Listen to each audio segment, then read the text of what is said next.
With that he gathered the clouds and troubled the waters of the deep, grasping his trident in his hands. And he roused all storms of all manner of winds, and shrouded in clouds the land and sea. And down sped night from heaven. The east wind and the south wind clashed, and the stormy west and the north, that is born in the bright air, rolling onward a great wave. Then were the knees of Odysseus loosened, and his heart melted, and heavily he spake to his own great spirit. O wretched man that I am, what is to befall me at the last? I fear that indeed the goddess spake all things truly, who said that I should fill up the measure of sorrow on the deep, or ever I came to mine own country. And lo, all these things have an end. In such wise doth Zeus crown the wide heaven with clouds, and hath troubled the deep, and the blasts rush on all the winds. Yea, now is utter doom assured me. Thrice blessed those Danaans, yea, 4 times blessed, who perished on a time in wide Troy land, doing a pleasure to the sons of Atreus. Would to God that I too had died, and met my fate on that day when the press of Trojans cast their bronze-shod spears upon me, fighting for the body of the son of Peleus. So should I have gotten my dues of burial, and the Achaeans would have spread my fame. But now it is my fate to be overtaken by pitiful death. Okay, folks, we have a lot to unpack with today's passage, and I just did some research. This might be a little bit messy, but go along with me on this journey, shall we?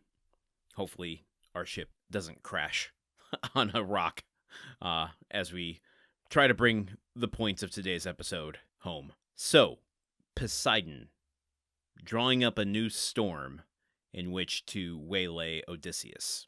That's today's passage. If you can't see it, if you're not following along on YouTube, is basically 2 paragraphs.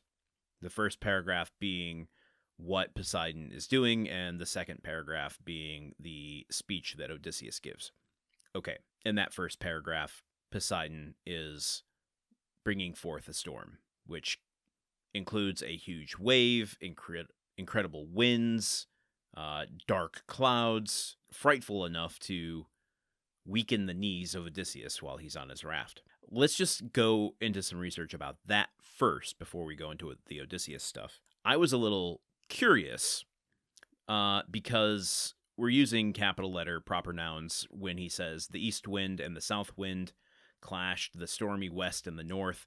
Those are all different winds that are personified in Greek mythology. Not gods necessarily, but forces. I think like how morning, right before the sun appears over the horizon, is associated with dawn.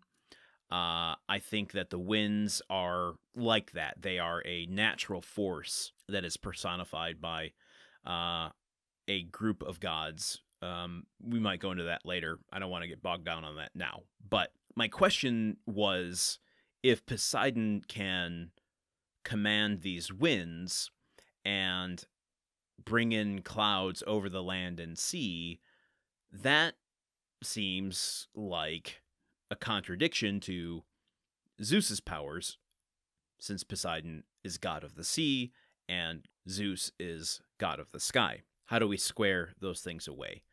Well, this is just what I was able to find. I'm sure there's probably deeper and more conflicting research out there. So this is just a very simple overview from what I have found. Because, just to kind of spur this on, in Odysseus' passage here, he does say, quote, "In such wise doth Zeus crown the wide heaven with clouds, and hath the treble deep, and the blasts rush on all of the winds." So he is assuming that the storm is brought on by Zeus, but we know it's by Poseidon.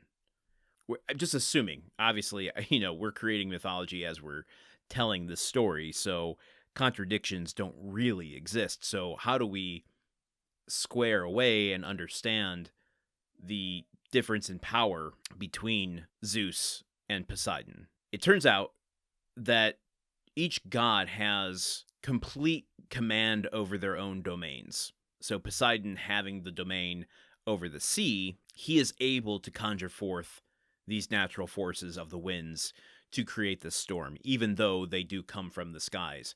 But I see it as a separate entity that both Zeus or Poseidon could command and call forth these winds.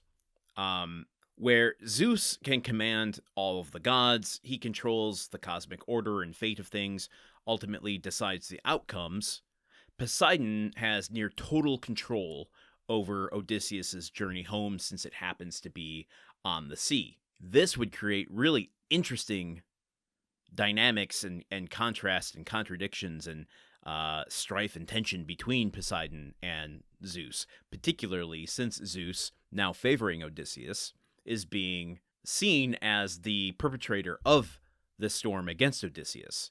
So if I were Zeus, I'd be like, this Poseidon guy is making me look bad. He's doing all this stuff down there, and Odysseus thinking it's me that's doing it. I'm not doing it, it's Poseidon. So how far would Zeus allow Poseidon to interfere with the outcome he has decided for Odysseus before there's like real beef between the two of them? When does Zeus interfere? I mean, you probably have to get to a pretty egregious point to make Zeus get off his throne and throw a lightning bolt at your ass. I would love to see one of these retellings of the Odyssey or the Iliad, but through the perspective of the gods rather than the humans on the ground. Seems like there is a whole system of dynamics between the gods that can get kind of testy. How are they managing their strategies and infighting? That's a reality show I want to see.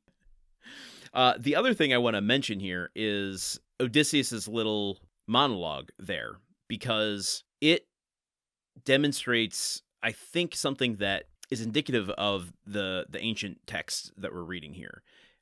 If you've noticed this far into the book, very rarely does the prose itself, the non-dialogue, let us into the thinking, the psychology of the characters. It is very Homeric for him to give his characters moments of inner turmoil through dialogue inside of events and crises. So this is the only way we are really understanding what Odysseus is going through in his own words, these monologues, any character, Penelope, Telemachus, etc. And here he is regretting not having died at Troy in a hero's death, where his name and legacy would be carried on by everyone else. But now he's going to die alone, a pitiful death, not ever having his legacy secured, not ever having tributes paid to him. So he's regretting. We've heard this before through Telemachus in the early books, saying that he's kind of in a purgatory of sorts. He's neither here nor there, just kind of gone from existence.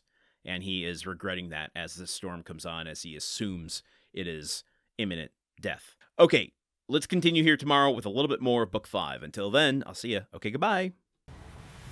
Odyssey is part of the Gruntwork Podcast Network. The show is produced, edited, and hosted by Landon Solano. The original text of The Odyssey, written by Homer. Theme song by Neuroflow. You can support this show and other shows like it by going to patreon.com/gruntworkpod. Thank you for listening. See you tomorrow.